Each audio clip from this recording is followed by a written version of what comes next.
Pemirsa, seiring dengan masih terus meningkatnya kasus terkonfirmasi positif COVID-19 di Indonesia, pemerintah memberlakukan kebijakan pengetatan aktivitas masyarakat di Pulau Jawa dan Pulau Bali yang berlaku mulai Sabtu 3 Juli 2021 hingga Selasa 20 Juli 2021. Untuk mengetahui perkembangan pelaksanaannya, kita saksikan konferensi pers dalam Special Report PPKM Darurat Jawa Bali.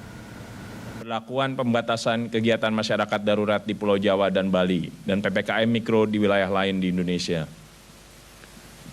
Dalam rapat terbatas penanganan pandemi COVID-19 yang digelar pagi ini, Presiden menyampaikan arahan bahwa mobility index masyarakat harus betul-betul dapat diturunkan sampai di angka 50% pada masa PPKM darurat ini. Dan kita pasti bisa. Kita pernah menurunkan sampai dengan 30% untuk melandaikan peningkatan kasus di awal tahun ini. Dan kita pasti bisa, mari laksanakan perintah Presiden. Kurangi mobilitas dengan drastis, tetap di rumah, produktif, dan ibadah di rumah. Pemerintah minta kepada anggota masyarakat yang bekerja pada sektor esensial dan kritikal agar dapat memiliki surat tanda registrasi pekerja atau STRP. Perusahaan dapat mendaftarkan pegawainya untuk mendapat STRP, dapatkan informasi prosesnya di pemerintah kabupaten kota setempat. Koordinator PPKM Darurat tetap meminta kepada Kapolri dan Panglima TNI untuk melakukan penyekatan mobilitas untuk memastikan kepatuhan WFH dan WFO diterapkan pada sektor non-esensial. Bapak Ibu sebangsa setanah air, khususnya kepada pimpinan pemerintahan daerah di Jawa dan Bali, kemarin saya sudah terangkan bahwa indikator PPKM darurat bersumber pada panduan WHO dan keputusan Menkes RI. Pada kesempatan ini, saya jelaskan lebih detail indikator pengendalian pandemi PPKM darurat. Pertama, yang dimaksud dengan upaya kesehatan masyarakat dan upaya sosial adalah mulai dari melaksanakan protokol kesehatan, penemuan kasus dan kontaknya, sampai dengan pembatasan kegiatan masyarakat seperti pembelakuan work from home. Upaya-upaya ini sekarang perlu kita perkuat, ditambah pembatasan-pembatasan yang diperketat karena penularan meningkat. Pengetatan dapat dilonggarkan lagi ketika situasi telah membaik.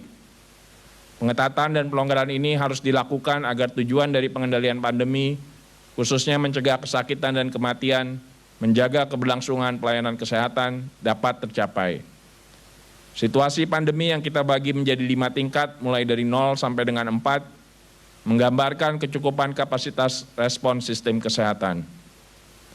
Level situasi 3 dan 4 adalah situasi wilayah dengan transmisi komunitas tinggi, sedangkan kapasitas respon terbatas.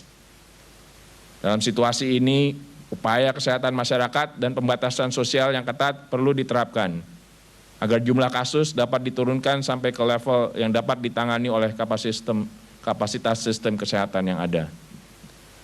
Assessment level situasi pandemi ini kita lakukan setiap 1 minggu di tingkat kabupaten, kota, dan berdasarkan assessment terakhir, level situasi pandemi di hampir seluruh kabupaten kota di Jawa dan Bali berada di level 3 atau 4, dengan tingkat penularan di komunitas yang sangat cepat, sehingga kapasitas respon sistem kesehatan yang ada, seperti ketersediaan fasilitas perawatan dengan cepat terpakai, bahkan melampaui kemampuan merespon alias kewalahan.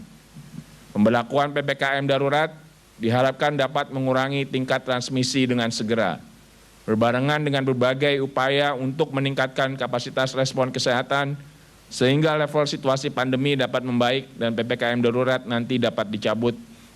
Perkembangan tingkat transmisi dan kapasitas respon akan dilaporkan lebih detail oleh Kementerian Kesehatan dan juga akan kami siarkan langsung lewat pernyataan pers harian PPKM darurat. Bapak Ibu sebangsa setanah air, kami paham sekali kondisi pelayanan kesehatan hari ini tidak sedang ideal. Kami prihatin bagi mereka yang belum mendapatkan pelayanan kesehatan dan duka cita yang mendalam kepada mereka yang sudah berpulang ke haribaan Tuhan Yang Maha Esa karena komplikasi yang disebabkan COVID-19, terutama varian terbaru ini. Doa kami agar Tuhan Yang Maha Esa, Allah Subhanahu wa Ta'ala, menempatkan mereka di tempat terbaik sebagai pahlawan syuhada, damai, dan tenang di surga Allah. Pemerintah pusat telah meminta pemerintah daerah mempercepat konversi tempat tidur di rumah sakit. terutama di daerah di Jawa Timur, Yogyakarta, dan Bali. Saat ini baru DKI yang sudah 50% mengkonversi khusus untuk COVID-19. Pemerintah juga menyiapkan rumah sakit cadangan di Wisma Haji Pondok Gede dengan kapasitas 900 kamar dan sudah mulai dikerjakan oleh Kementerian PUPR. Pemerintah akan memastikan jumlah pasokan obat-obatan dan alat kesehatan dalam keadaan aman. Rantai suplai dan distribusi dioptimalkan agar tidak ada kendala pemenuhan kebutuhan di lapangan. Pemerintah terus berupaya memastikan ketersediaan tabung oksigen dan telah ada komitmen dari Kementerian Perindustrian agar oksigen industri dikonversi ke medis hingga 100%. Ikuti perkembangan upaya ini lewat siaran resmi pemerintah di konferensi pers live setiap hari jam 5 sore waktu Indonesia Barat atau di covid19.go.id dan kemkes.go.id. Bapak Ibu sebangsa setanah air, sekali lagi kita tidak dalam situasi normal. Hari ini saja 31.000 lebih saudara kita baru terkonfirmasi positif COVID-19 dan 728 orang meninggal dunia dalam satu hari. Kasus aktif yang sedang kita tangani mencapai lebih dari 324.000. Begitu banyaknya jumlah pasien COVID-19 saat ini. Ini bisa memenuhi kapasitas kawasan Monas, Bapak Ibu, dan sudah mendekati jumlah penduduk kota Jogja. Kondisi ini harus kita hentikan bersama-sama.